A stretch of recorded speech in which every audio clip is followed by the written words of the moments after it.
I want winners. I want people that want to win. You play to win the game. You don't play to just play it. You got to put your money where your mouth is, Pete. It's not gambling advice.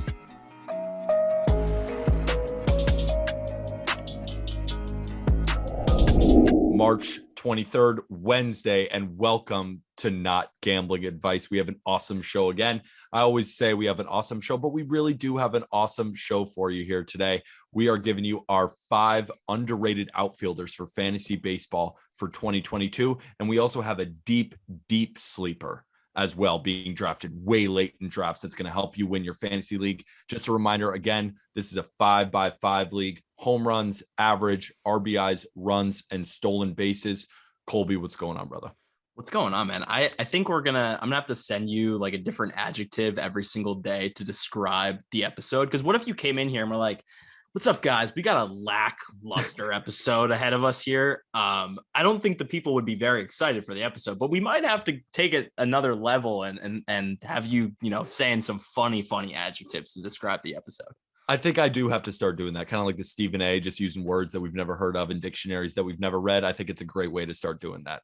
My thing is I'm just always so excited to talk to you, and I'm always so excited to talk about the subjects that we bring up. I love fantasy baseball and I love gambling, and every single day we get to talk about these kinds of things. So I'm always, this is always going to be a great show. We did all the research. We're about to get into our 5 underrated outfielders currently being drafted after 175 in drafts. So these are not guys in your top 20. These aren't even guys in your top 30. These aren't even guys in the top 40 or 50. These are guys outside that could help you win your league. On Friday's episode, we will be ranking our top 20 outfielders, and then you can find all of this information in written form on justbaseball.com. So Colby, without further ado, let's just get into number 1, and I'll throw it over to you first. Sweet, man. Sweet. So number 1 is a guy that's still a free agent. He's still out there. It's Michael Conforto, formerly of the New York Mets. And the reason he's still a free agent after this huge free agent signing period we've gone through is that he had the qualifying offer extended to him. So whoever he signs with is going to have to forfeit either a 2nd round or a 3rd round draft pick, which is kind of keeping people away, right? Steve Cohen even said it himself. I am not going to sign this free agent period anybody with a qualifying offer attached to them, because those draft picks are super valuable. Why I do like Michael Conforto from a fantasy perspective, there's a few reasons here. One, last year was inexplicably bad for him, and I think it was mainly due to bad luck. This is a guy that from 2017 to 2019 averaged 29 home runs a year, averaged 255, and was just a super solid contributor year after year after year. Last year, though, 322 WOBA, but he had a 350 xWOBA, which implies that there is room for improvement back to what he's used to. That gap between his WOBA and xWOBA was the 12th biggest in baseball. The second reason why I really like Michael Conforto is the possible teams that are in on him where he could go as a free agent. The Blue Jays and the White Sox are the 2 teams right now that are very, very, I wouldn't say aggressively after them, but they're really only the 2 teams that fit where he could go right now.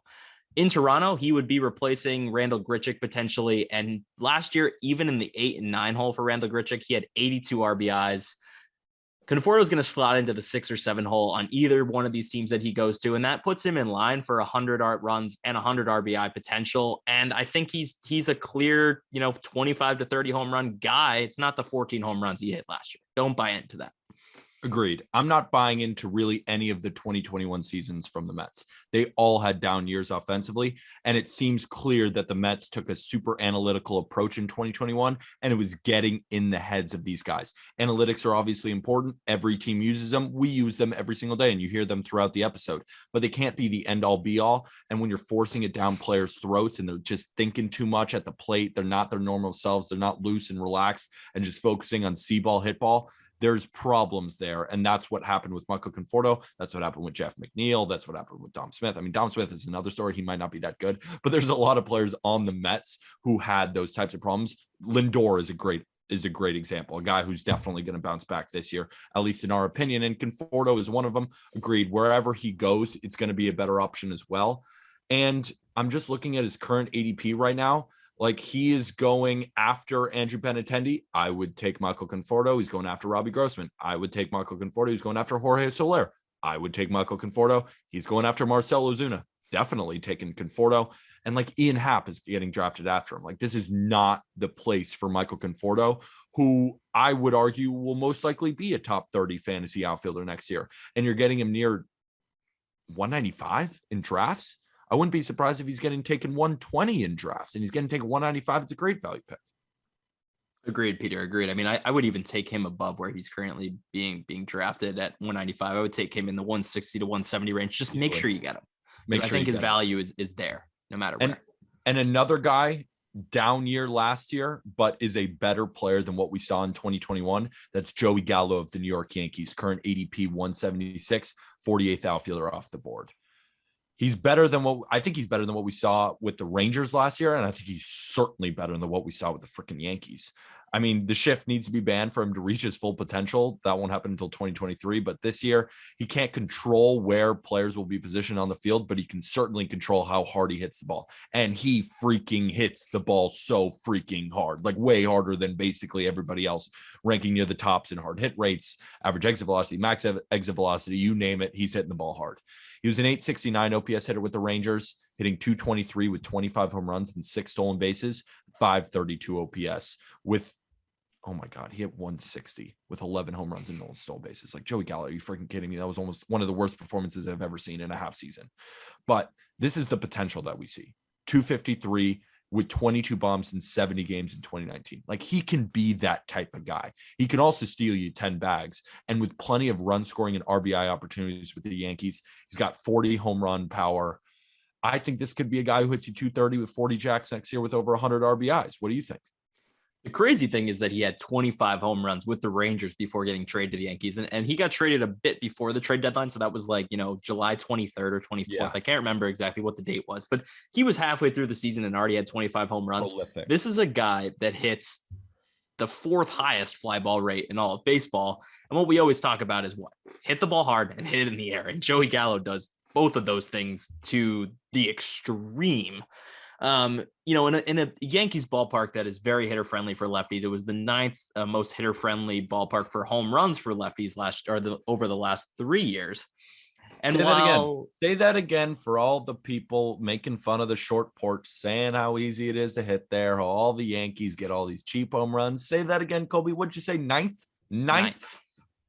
Remember that, people. Remember that the next time you make fun of a Yankee fan.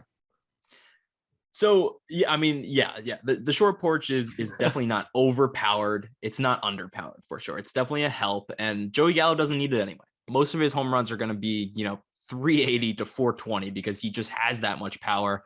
I think you're absolutely right, Peter. He's not going to hit 160 again. He's going to hit 220. He has a chance to hit 50 home runs. I'm not saying he's gonna, but he has the ability to do that. And yeah, in a Yankees lineup that's stacked, he is going to have an above 90 runs and 90 RBIs where he's being taken right now. If you do grab a lot of guys earlier in your draft that have really high averages and you can kind of swallow that average like dumpster fire that Joey Gallo has, which is fine. I think you absolutely take him and take that power to the bank. I bagged on Joey Gallo a lot during the season because I was excited for what we were going to get from Texas. I expected a much better version of Joey Gallo, not him hitting 160, striking at 44% of the time. That's not what I liked watching on TV. It just wasn't fun for me as a baseball fan. So I bagged on him at the time, but it's obviously challenging to adjust to New York after coming over from Texas, being in the limelight like that with all of the pressure, with all of the people down your neck. So I think in a full season in the Bronx, he will be much better, closer to the version that he was in Texas, and he has the opportunity to be better in Yankee Stadium.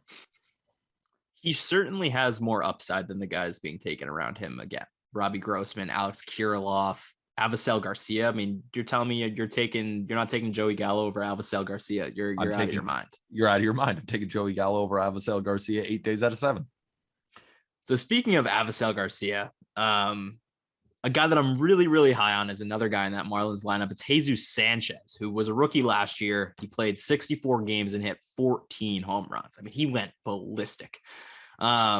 I before the show was perusing his Baseball Savant page, but I was looking into the hardest hit balls he hit last year. So you can actually in Baseball Savant, it's really cool. You can go in and basically curate a list of all the hardest hit balls, or if you want to curate all the home runs he hit, you can watch a video for each of those. And that's a super cool way to watch highlights in the year 2022 or 2022 now. Jeez. Whatever year it is. You're thinking 2023 when they ban the shift and make the bases bigger. That's going to be sick for fantasy baseball.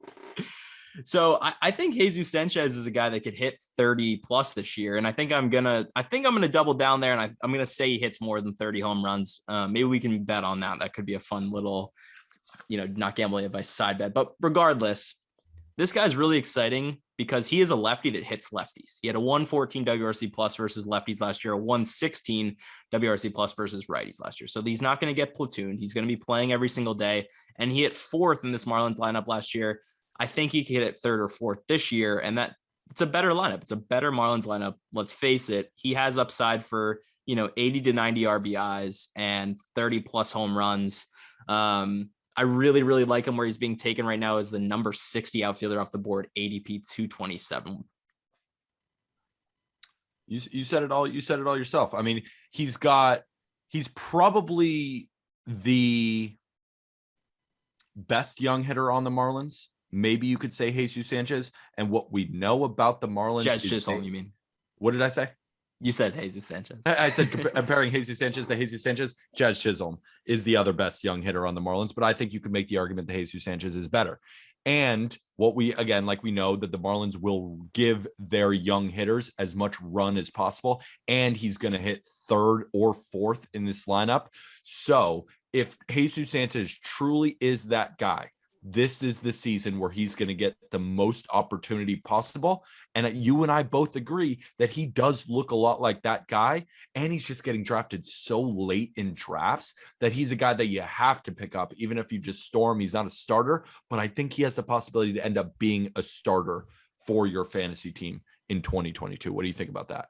I absolutely think so. I mean, I was sold on it as soon as I saw him hit a 460 foot home run off of Max Fried. That did it for me. That did it for me. Well, here's a guy who we don't know exactly what we're going to get, but here's my best shot. I wrote a full profile on justbaseball.com about Seiya Suzuki, the new addition for the Chicago Cubs, coming over from the MPB, signed a 5-year, $70 million contract, but will go up to $85 million because of the $15 million posting fee. So this is what Seiya Suzuki is. From 2016 through 2021, he hit 317, 420 on base, 586 slugging, OPS over 1,000 with 177 bombs, 77 stolen bases, and he walked almost as much as he struck out. Only struck out 16% of the time, walked 14%. He was the ultimate power threat, putting up at least 25 bombs in each season, and he also hit at least 320 batting average 5 times with a WRC plus north of 180 4 times. He's a really good athlete. And he's going to steal some bases, but I don't know how many. He stole a lot in the MPB, but his success rate was not great, only 62%. Like I said, great athlete, probably won't have the free reign to run like he did in the MPB, not with the Cubs. He will certainly not. So I expect between 5 to 10 stolen bases, but he has the opportunity to steal more because he is fast and he's a good athlete. But I want to compare him to a player in the MPB that you know good and well, or at least I hope you do if you're a baseball fan. That's Hideki Matsui on the New York Yankees.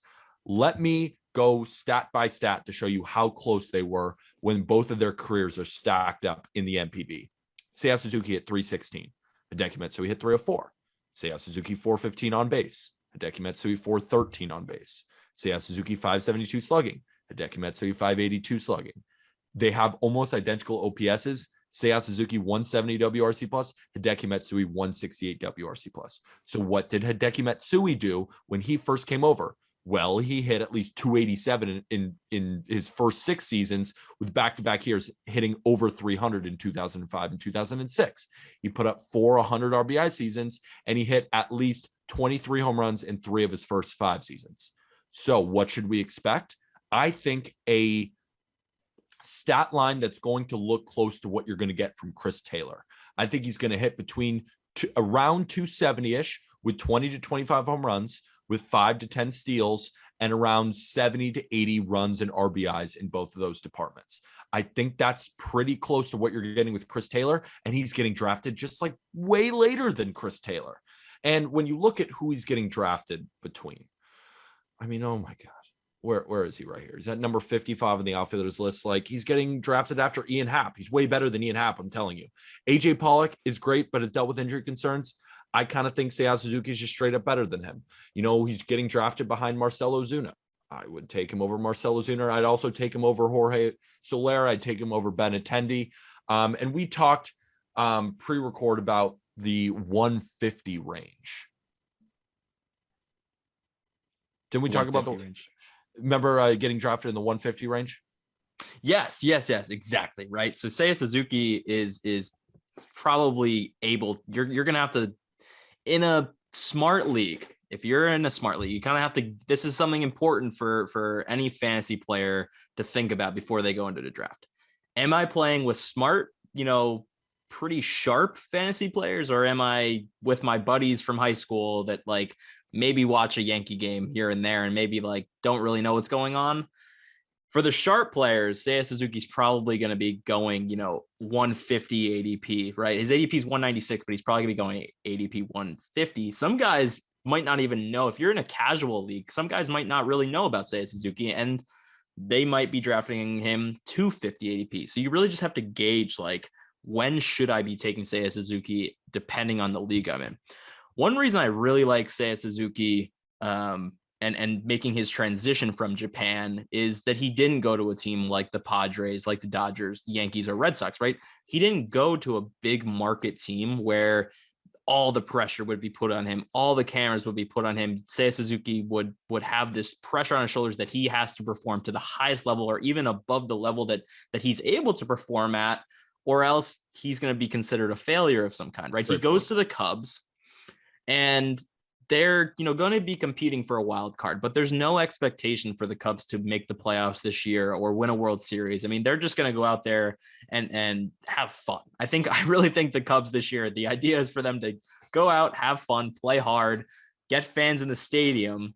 But there's really no expectation that they have to go and win a World Series, which I think really, really helps Seiya Suzuki, who is a fun character. If you watch interviews with him, he is a to say the least, a character. I mean, the guy just jokes around and has a really good sense of humor. So on the field, I really like him too. His batted ball profile in Japan, I mean, he was hitting the ball, 50% hard hit rate.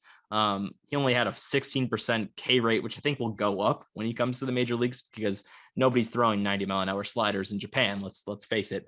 But I think he will make the transition well, and I like Seiya Suzuki's outlook for this year. I think your comp of Chris Taylor is spot on and is even a conservative. I think it's a conservative projection for him. I think he could easily outdo what you said. For example, Chris Taylor is being drafted as a 36 outfielder currently at 136. Then you got Trent Grisham, Austin Meadows, Lourdes Gurriel, Akil Baddoo, Alex Verdugo, and then Hunter Renfroe. So, like, for example, I would take Seiya Suzuki over Hunter Renfroe. I'd take him over Alex Verdugo. I'd take him over Akil Baddoo. I think you could make the argument you could take him over Lourdes Gurriel, Meadows, Grisham, and Taylor. Maybe not, but I think that's the good spot to kind of place him in, which is much higher than his current ADP across all drafts. But there will also be some drafts where he's going in the 250 range because no one's ever heard of him because he's never played a game in Major League Baseball yet. So he's a guy really to target. But don't go crazy. Like, don't go start drafting him in the top 100 or even the top 120, because I think even at his peak, he won't be that. He could be at his absolute peak, but that's the 98th, 99th percentile of Seiya Suzuki. The 80th percentile is, I think, the 150 range. And I think the 50th percentile is where he's getting drafted now.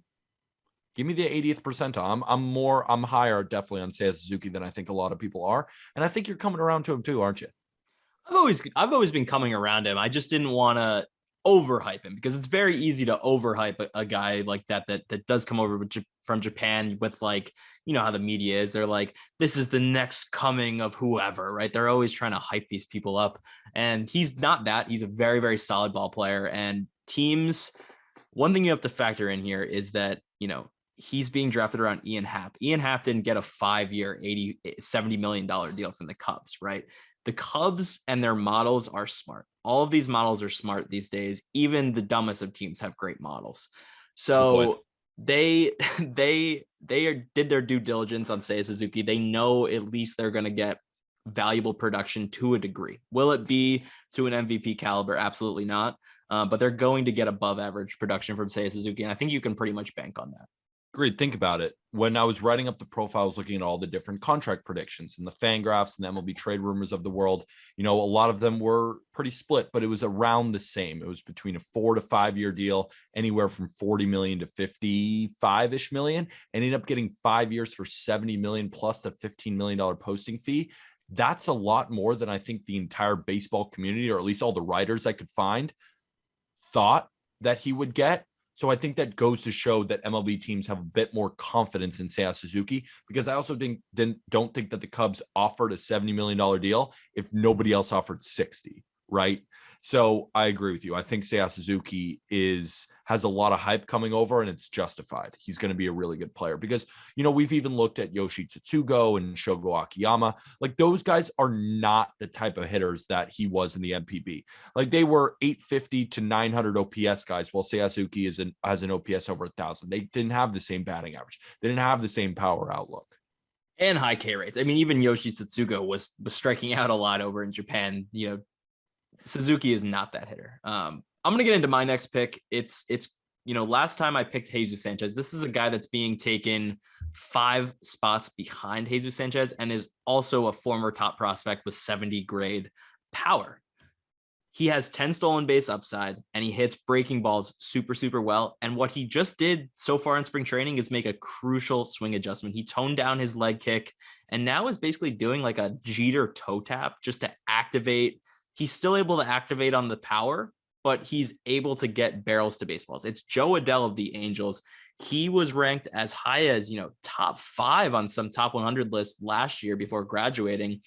And this is a guy I'm going to compare offensively as basically like a Byron Buxton light. Like, Byron Buxton hits close 300. Joe Adell's not going to do that. He hit 289 last season in AAA, and he's probably going to hit closer to 250 in the bigs. But this is a guy that only had a 31% hard hit rate last year in the bigs and was still able to produce a 90 WRC plus, still able to activate on his power. If he can get more barrels on baseballs, which I think he is going to be able to do with this swing adjustment, he can activate on that 302 ISO that he did have in AAA. And I think the power is going to shine through. I just watched, again, going back to the Baseball Savant, I was going through and watching some of his hardest hits. He took a 97 mile an hour elevated fastball deep for a grand slam in the 9th, 112 off the bat. I mean, the thing was just smoked. It reminded me too a little bit of Justin Upton. I could give you that comp for Joe Adell as well. I think he's going to have a really strong year. And current ADP 232, number 63 outfielder off the board. I think if you leave your draft, leave with at least one of Joe Adell or Jesus Sanchez. Agreed. I really like those two guys, 2 young guns. I think Joe Adell has a bit more, upside than Jesus Sanchez does. I would say Jesus Sanchez has a higher floor than Joe Adell does. But Joe Adell, he's got the speed to steal 20 bases. He's got the power to hit you 30 home runs. I'm not saying these things are going to happen, but I'm talking just upside if everything were to click. Like, that's a player he could be. Well, Jesus Sanchez is not a guy who's going to steal 20 bases. Like, he could hit 30 home runs, but more than likely he will not. Joe Adell has all the potential in the world, and he's obviously going to be starting opening day for the Angels, most likely as well. I'm a believer in Joe Adell, and especially as a late upside pick, I like Joe Adell. It's at this point in the draft, it's all about picking these lottery ticket guys for me that could be top 30 value, right? Because I'm pretty confident, especially in the outfield, that I'm going to be able to plug a hole with somebody on the waiver wire.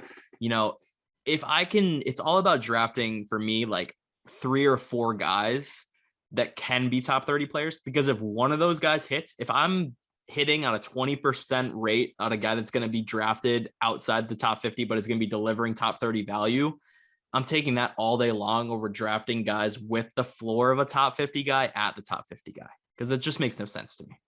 Totally agreed. Here's another rookie outfielder that I think has the chance to outperform both of those players. That's Riley Greene, who's getting drafted later than those players. But people close to the Tigers think that Greene has a substantial shot to start the year in center field for the Tigers. They don't have a ton of options in the outfield. Akil Baddoo will most likely just slide over to left for one of the best outfield prospects in the sport. You'll see on our updated top 100, he will be close to the top 5, and he was in the top 10 in 2021. He's a 300 hitter in the big leagues. I really do think that he will be a 300 hitter in the big leagues with plus power, and he even stole 16 bases between AA and AAA in 124 games. I probably wouldn't expect more than 10 steals in his first season. But I think 20 home runs is likely. I think 290 to 300 is likely. And he'll plug into, again, a much better Tigers lineup. If he's starting center field opening day, going as the 79th outfielder off the board, ADP of 302, I am snatching him up like nobody's business. Are you kidding me? The crazy thing about Riley Greene is that he was a 20-year-old in AAA last year, and he's going to be a 21-year-old in the bigs. I mean, it's pretty rare that we see talent like Riley Greene debuting at age 21. Only the best guys do it, right? And Riley Greene is that guy. He's a guy that last year held a BABIP close to 400 between AA and AAA. And I really don't think that is a fluke. I really think that when he puts the ball in play, he strikes out 27% of the time, which I actually think is good for him, because he is not, whatever contact he does put into play is very, very hard. And I think you're right. I don't think he's going to have a 300 batting average out of the gate, but I think 280 is well within reason. And this is a guy that has every chance to hit 20 home runs and as a rookie, be super impactful across the board. I mean, he's a 5-category guy across the board. He's a 5-category guy. And I want to clarify what you were saying about the 27% strikeout rate, how that might be good for him. And because that might not make a lot of sense to some people, but I know what you're saying. For example, would you prefer a 1-1 count? Vladimir Guerrero Jr. swings through a ball low in the zone that he can't really hit very hard, or would you rather have him make weak contact, right? No, you'd probably prefer him swinging through that ball. You want him hitting hard line drives with pitches that he can hit. So I think that's what you were saying about the 27% strikeout rate. Are you good to elaborate any more on that?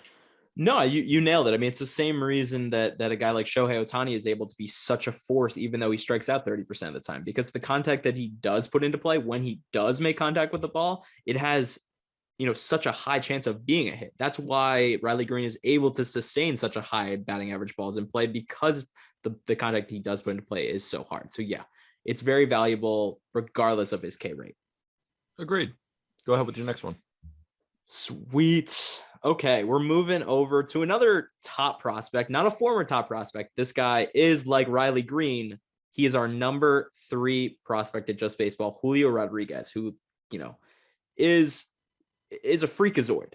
I mean, he's a freakazoid. He's a freak. I got posed the question on Twitter yesterday. Who would you rather have in 3 years, Wander Franco or Julio Rodriguez? And I really pondered it for a long time. And I was like, who would I rather have? I think in 3 years, Julio Rodriguez and Wander Franco are going to be battling it out for AL MVP. But obviously we need to talk about what he's going to deliver this year. And that is the question, right? I don't think he's going to make the opening day roster, but I think the latest you're going to see him come up this year is mid-June at the latest. So for me, the strategy is draft him 275 ADP, maybe even a little higher than that. Just make sure I get him. I stash him on my bench, and I, have other guys that hopefully if I'm drafting him that late, I have 5 or 6 other outfielders on my team already anyway. That I can stash him when he does come up in June. This is a guy that has the potential. I mean, he hit 340 last year in the minor leagues, and has 20 to 25 home run upside right now. I think in a few years that's going to be higher. He's going to be a guy that we're expecting to hit 40 home runs in 2 years every year. But for this season, yeah, once he comes up in June, this is a guy that for me could immediately be a top 30 fantasy player. And I think he's an even better prospect than Jared Kelenic was last year when he came up. Julio Rodriguez has MVP in his future. And I'd prefer it. Well, not prefer. If you guys want to hear more about Julio Rodriguez, we have a ton of write-ups on the site, including our top 100 prospects that will give you a ton of more insight into Julio Rodriguez. But another guy, and my last one of these outfielders before we get into our deep sleeper, is another guy that you have to stash, not because he's a prospect, but because he continues to serve his PED suspension. That's Ramon Laureano, currently being taken ADP 233. He's the 64th outfielder currently going off the board. Problem. He's currently serving an 80-game suspension. It will go until April because he served about 50-ish games last year, so it'll go through the entirety of April. The good thing is that he's sliding in drafts because of it, and he's still a really good player. We've seen a lot of these guys have PED suspensions and then come back the next year and be totally fine. Ergo, Nelson Cruz is an example of guys who just come back, they serve their PED suspension, and then they're right back to normal. Are they still taking it? I don't know. That's not for us to decide. But in 2018 to 2019, he hit 288. And then in 2019, he hit 288 with 24 bombs and 13 steals. The production has slightly dropped off since then. But when he's on, he's a 5-category guy. He's got 10 to 15 steals in his bag. He got 20 home run power in his bag. And he can easily hit 280, most likely closer to 260. Of course, he won't get probably to 20 home runs this year. He probably won't get to 15 stolen bases because, again, he's missing the month of April, but he's a guy that you should stash on your bench because when he's in the game, he's a top 30 or top 40 outfielder. He's going 64th off the board. That's a good spot to grab him at, again, to stash on your bench because he's a guy who can kind of do it all throughout the 5 categories. I'm kind of just in awe of this Athletics lineup right now. I really just want to send my condolences to any Athletics fans that are listening to this podcast right now, because it's going to be a dark period in A's baseball. And I don't think they're remotely close to coming out of this forever rebuild. Can we call it that? Can we call the A's team just a forever rebuild? Yeah, they're retooling every year. Right now they're looking at projection wise, 3 guys that are going to have above 100 WRC plus. And for the sake of Ramon Laureano's fantasy value, I pray that he gets traded to the Marlins. I don't know what's really holding up that trade because it seems like the A's are maybe asking for Max Meyer, and that's what's holding up. I don't think the Marlins should give up Max Meyer for Ramon Laureano at this stage. But yeah, for his fantasy value, I mean, it might hurt to hit in this A's lineup. That's the thing. We just need him to get traded. But even if he's not traded, he's still productive. He'll obviously not get those run scoring and RBI opportunities, but he's still got the pop. He's still going to steal some bags. That's if he stays on the A's, maybe you just don't kind of take him. But I do think that he's a trade candidate, going to go to a better situation. But I still even think with the A's, he's a good draft pick down there. I think it's a matter of when, not if he gets traded. Yes. I mean, he's definitely going to get traded. There are like 4 or 5 or maybe even more teams that are looking for a center fielder right now, and nobody can seem to find one because there's none available. So Ramon Laureano is going to get dealt at some point. It's just a matter of when. Agreed. My last guy, I think you have one more as well that you're forgetting. He's German. He's German. He is German, and I did forget about him. I have one more. I'll go into mine real quick though. So this guy could be considered a deep sleeper. It's Connor Joe of the Colorado Rockies. He's currently being taken 335 ADP, number 86 outfielder off the board, but I think he's much more valuable than that. Last year, he didn't play much. He had, I think, only 200 plate appearances, but in those 200 plate appearances, he hit 285 with a 366 WOBA. And what really intrigues me here with Connor Joe is, yes, that average is intriguing. And yes, he does play in Colorado, which is always going to inflate average and inflate offensive numbers for fantasy. But what really intrigues me is that he hit leadoff in their last 24 games to end the season last year. And he had 16 runs over that span. If you extrapolate that over a full season, he's on pace for 100 plus runs. And if Connor Joe, this is something to monitor. If Connor Joe does get the opportunity to hit leadoff again, which I really hope he does, and I think it's worth it to take the flyer on him this late, because if he does hit leadoff with Chris Bryant added to this lineup, 100, you really are looking at 100 runs with, a high average. So I'm really, really in on Connor Joe late in drafts. I see what you're saying with Connor Joe, because what we saw in 2021 was really promising. The batted ball profile looked pretty good. He put up some great stats. I mean, an 848 OPS is an 848 OPS. I mean, he hit 86 bombs. He was striking out almost as much as he was walking. My only thing is that's all we have from Connor Joe. At the end of the day, now he's 30. Like, he's 30. Even when he had a cup of coffee with the Giants, like, he didn't do anything in 2019. Connor Joe has potential, and that's why I do like him late in drafts. Like, he was in the 89th percentile of max exit velocity. Like, he could crush baseballs, so and he's in such a good opportunity in Colorado, so it makes all the sense in the world. And I like it late in drafts.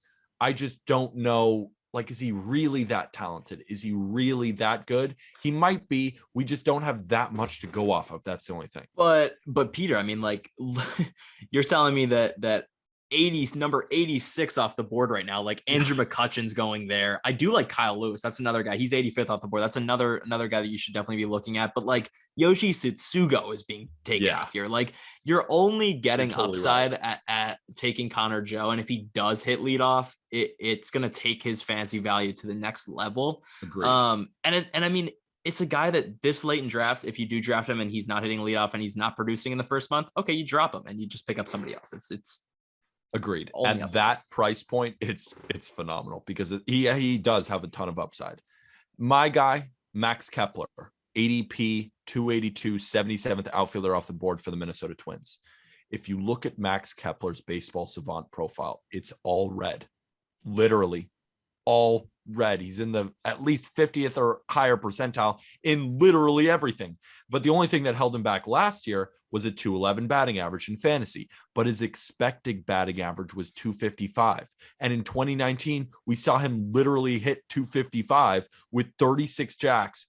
And then in 2021, he stole 10 bases. And funny, in 2019, he didn't have that many stolen bases. He got caught stealing a bunch. In 2021, 10 stolen bases, 0 caught stealing. So that might be something that he's even doing more next year. It's really hard to play when you got nothing to play for.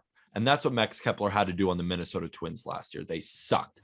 This year, they'll be much better. The lineup is revamped. You got Carlos Correa. They made a bunch of moves. Donaldson is gone, but Gio Urshela and Gary Sanchez are there. They have a better pitching staff now with Sonny Gray. Joe Ryan is an exciting arm. This is a better team. I think we'll see a closer version to 2019 than a 2021 version. And if we get a 2019 version with some speed, he's a really intriguing fantasy candidate, getting taken as the 77th outfielder off the board. Are you kidding me? Are you kidding me? Yeah, absolutely. Are you kidding me? I'm all over this guy, Peter. I mean, I mentioned earlier in the show how Michael Conforto last year had the 12th highest difference between his WOBA and his ex-WOBA, implying, a breakout for this year, or at least, regression to the mean. Max Kepler was second on that list. 309 WOBA, 347 ex-WOBA. If he does return to the form that he was in 2019, you're looking at a fantasy beast. I mean, he hit 36 home runs, and this Twins lineup is nothing to mess around with now with Correa. And even Kirilloff. Like, there are some exciting players that were not there in 2019 that are going to be there this season that could take him. If he is a guy that is hitting 30 home runs with 100 runs and an average that is low, I think he's probably a 240 guy, but like, you can totally stomach that with all that power, especially that late in drafts. I love it with a handful of stolen bases. More run scoring opportunities, more RBI scoring opportunities. Think about this. He's going about 90 spots behind Ian Happ. I would take him over Ian Happ. No brainer. No brainer. What is that? The question is, I just don't understand it. Do people not think that he's going to play? Would you take Max Kepler, or would you take Jorge Soler? Kepler, because I don't think that Soler has the runs and RBI potential in that Marlins lineup that a Kepler does. And I think people overhype Jorge Soler's power. He hit 48 home runs one season. And really outside of that, he's never really been a guy to hit more than 30. Like, he's a 25 home run guy with a low average around 230 to 240. Jorge Soler did go off in the playoffs last year, but he did not hit that well before the playoffs last year. Like I think it's one of those recency bias things where everyone can visualize that home run that he hit at Minute Maid Park that went, 480 feet or whatever it went. It didn't go that far, but it looked like it did. I wouldn't be surprised one bit if he finishes with more fantasy points than Joey Gallo does. Max Kepler. I wouldn't be surprised. And Joey Gallo is even a good one at 176. Like he's going at 282, people. 282. 77th. He's going behind Will Myers. Will Myers sucks. He's going behind Mike Yastrzemski. You tell me about Mike Yastrzemski. Garrett Hampson's going behind him. He's just way better than these people. And is he the only German baseball player in the league? I think that makes him 100 times cooler. You know who's going right behind him? Eric Hasse. Are you kidding me? Yeah, that's gross. But Hasse does have catcher eligibility, which is the only thing that props him up. But yeah, absolutely. Absolutely. So now I have one deep sleeper. I have like three.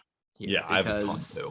Why don't we just list some off? We have our one that we prepared, but we're also late into the drafts here. We'll just start naming. We'll name like 2 or 3 guys on top of our one guy who we do like. Sweet. So the one guy I was going to name as my main guy here is Brandon Marsh. I think I talked about him on the Just Baseball show when we did the fantasy rundown about 2 months ago. And I really do like Brandon Marsh. The only thing that I'm going to just preface this by bringing down Brandon Marsh, then I'm going to build him up, is he can't hit lefties. He's very much struggled against lefties, and that's a problem.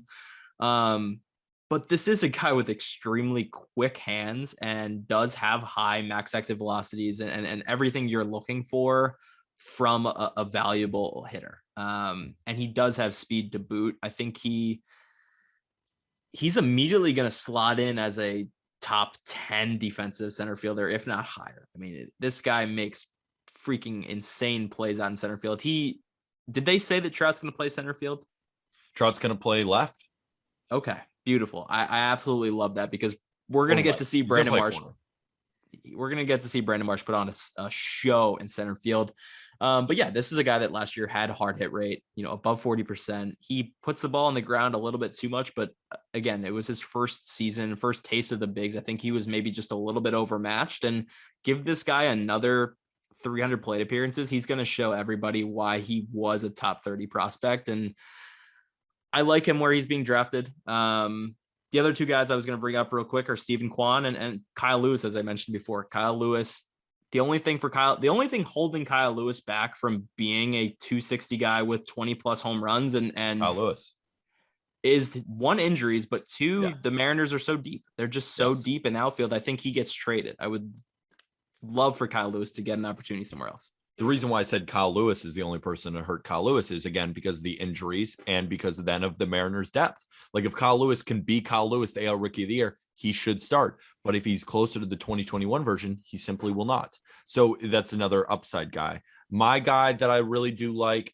but it's all dependent on when he comes up. And there's a chance he doesn't even come up till September. Then basically just kind of forget everything I'm saying. But if he comes up by June and you can grab him, Vidal Brujan. He's currently getting taken 360th ADP, 89th outfielder off the board. If he plays 100 games, Colby, he could steal 40 bases. He's not a prolific hitter. He hit 262 with 12 home runs in the minor leagues last year in 103 games, but he stole 44 bases. He's just got so much speed that if you're lacking in speed and you just want a flyer on a guy, this is one of the speedsters of the minor leagues. The Rays know what they're doing. They're also a team that does steal bases. I like Vidal Brujan. It's got to be way later in drafts. This might be your last pick of the draft, but if he plays 100 games, he could fill your speed for you with your last pick of the draft. I'm going to counter with another Rays prospect that I think is even better than Vidal Brujan. Don't and that's steal my next guy. That's my freaking next guy. Is it Josh Lowe? Of course it's my next guy. I love Josh Lowe. Josh Lowe is being taken 104th outfielder, 447 overall. I think he's a better all-around player than Vidal Brujan is. I'm just talking straight fantasy because the stolen bases are so hard to come by, and Josh Lowe's not that guy.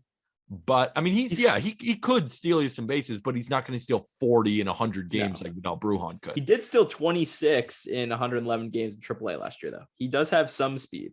I think that just goes to show that we're both in on Josh Lau. Like, he's also a guy who could be a 5 category guy. He's got some pop. He can hit for a decently high average, and he's just a good all around player. And the Rays just churn out beasts. So he's another safe prospect that's definitely going to hit this year. They're just hoarding like players, dude. This is unreal. He might not even have the chance to come up this year, and he is legitimately a starting outfielder on 25 out of 30 teams.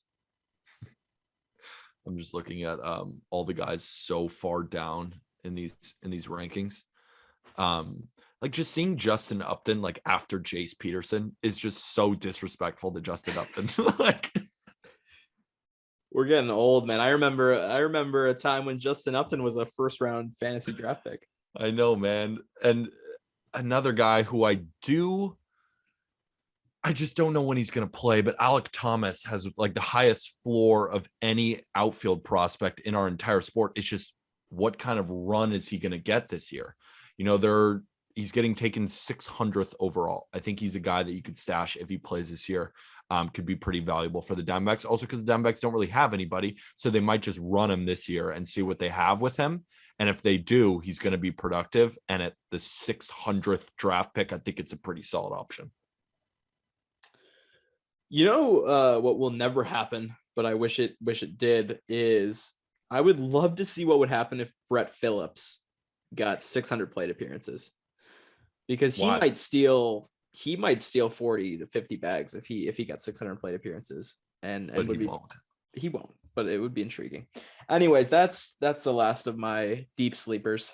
That's the last of mine as well. And you can find all of this information, of course, on justbaseball.com. Top 20 outfielders will be dropping on Friday.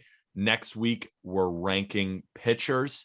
And then we're almost at the season. We will be doing our fantasy draft. We'll let you guys know when that is. We'll be streaming on YouTube and everything like that, so you guys can watch it firsthand, see how those decisions are made live.